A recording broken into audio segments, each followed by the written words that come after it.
Bismillahirrahmanirrahim. Assalamualaikum warahmatullahi wabarakatuh. Kembali lagi bersama channel Kisah TV. Kali ini kita akan membahas cerita tentang waliullah Malik bin Dinar. Malik bin Dinar adalah preman yang menjadi waliullah. Langsung saja. Nama aslinya adalah Abu Yahya Malik bin Dinar al-Bashri. Ia lahir di Bashrah dan merupakan generasi kelima dari golongan tabi'in. Ia adalah anak dari seorang budak Persia yang menjadi murid Hasan al-Basri. Ia meninggal di Bashrah pada Ia meninggal pada tahun 131 Hijriah. Oh iya, sebelum kita melanjutkan, jangan lupa klik tombol subscribe untuk membangun channel ini dan terus mengupload video-video tentang kisah waliullah. Lanjut lagi. Abdullah bin Ahmad bin Qudama al-Maqdisi dalam Al-Tawabin mengisahkan bahwa dulunya Malik bin Dinar adalah seorang preman yang suka mabuk-mabukan, berbuat zalim, memakan riba, dan lain-lain. Hingga pada akhirnya ia bertaubat dan kembali kepada Allah. Ia pernah ditanya mengenai kisah pertaubatannya. Ia menuturkan, "Dulu aku adalah seorang polisi yang suka mabuk-mabukan. Aku lalu membeli seorang budak perempuan cantik yang melahirkan anak perempuan yang sangat aku cintai. Ketika ia sudah dapat merangkak, aku semakin mencintainya. Setiap aku meletakkan minuman keras di hadapanku, ia mendatangiku, lalu menumpahkan minuman keras dariku. Ketika sudah genap 2 tahun, ia meninggal dunia, sehingga aku merasa berduka atas kepergiannya. Pada malam nisfu Sa'ban, yaitu malam Jumat, semalaman aku mabuk dan tidak mengerjakan salat Isya. Kemudian ia bermimpi seakan-akan kiamat telah tiba. Sangkakala ditiup, kuburan mengeluarkan isinya. Seluruh makhluk telah dikumpulkan dan aku berada di antara mereka. Aku mendengarkan suara dari belakangku, lalu aku menoleh dan terlihat ular besar yang berwarna hitam kebiruan mengejarku dengan mulut terbuka.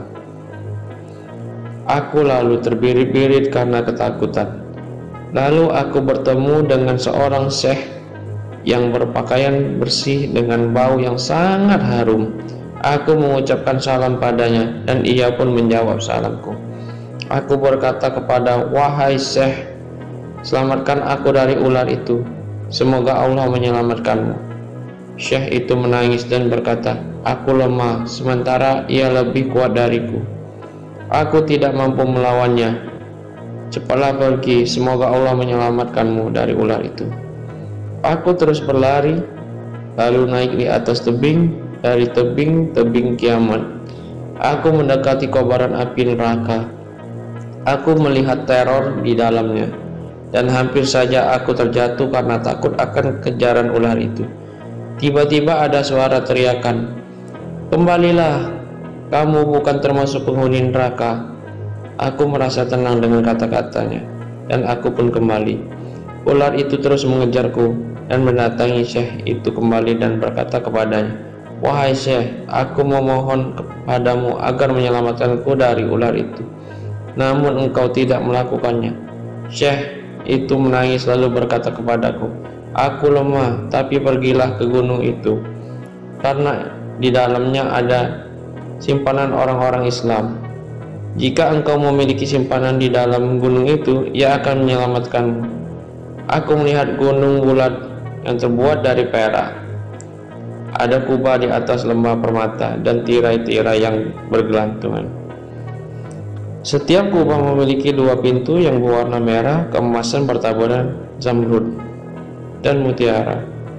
Dan setiap pintu terdapat tirai-tirai dari sutra bergantungan.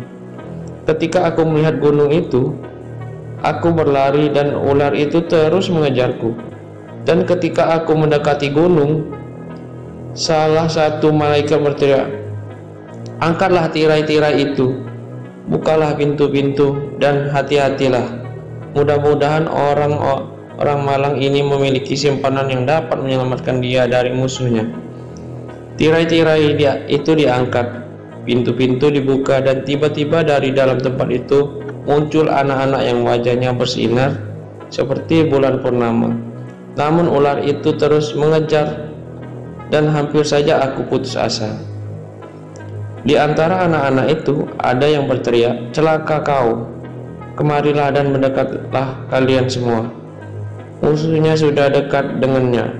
Anak-anak itu kemudian keluar satu demi satu, dan aku melihat putriku yang sudah meninggal dunia 2 tahun yang lalu.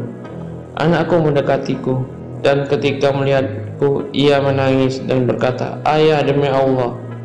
Ia kemudian melompat ke dalam kereta cahaya yang kecepatan seperti anak panah. Ia meletakkan tangan kirinya di atas tangan kananku, dan aku berpegang tangannya. Lalu ia mengulurkan tangan kanannya ke arah ular itu, dan ular itu pun lari. Ia kemudian mengajakku duduk, dan anakku duduk di atas pangkuanku, dan ia mulai membelai jenggotku seraya berkata, "Ayah, belumlahkah tiba waktunya bagi orang-orang beriman untuk duduk mengingat Allah?" Aku menangis.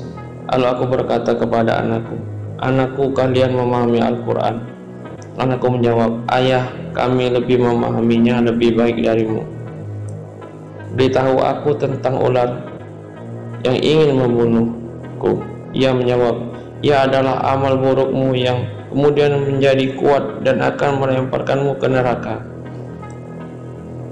"Lalu siapa sih yang aku temui di jalan itu?" tanyaku kepada anak perempuanku kembali. "Ia adalah amal baikmu yang menjadi lemah, sehingga ia tidak dapat membantu menyelamatkanmu dari amal burukmu." Aku bertanya lagi, "Apa yang kalian lakukan di gunung itu?" Ia menjawab, "Kami adalah anak-anak orang Islam. Kami tinggal di sini sampai hari kiamat tiba. Kami menunggu kedatangan kalian dan akan memohon syafaat kepada kalian." Aku lalu terbangun ketika fajar telah terbit. Aku menumpahkan minuman kerasku, memecahkan botolnya, dan bertaubat kepada Allah. Demikianlah kisah pertaubatan Malik bin Dinar, hingga kemudian ia menjadi wali Allah, golongan tabi'in yang ahli hadis. Subhanallah, wallahu a'lam bishawab. Ya, itulah sebuah kisah dari Malik bin Dinar, beriman yang menjadi wali Allah. Semoga kita semua dilindungi Allah dan kembali ke jalan Allah. Jangan lupa klik tombol subscribe dan tombol lonceng. Mungkin itu saja. Sampai jumpa di cerita selanjutnya. Wassalamualaikum warahmatullahi wabarakatuh.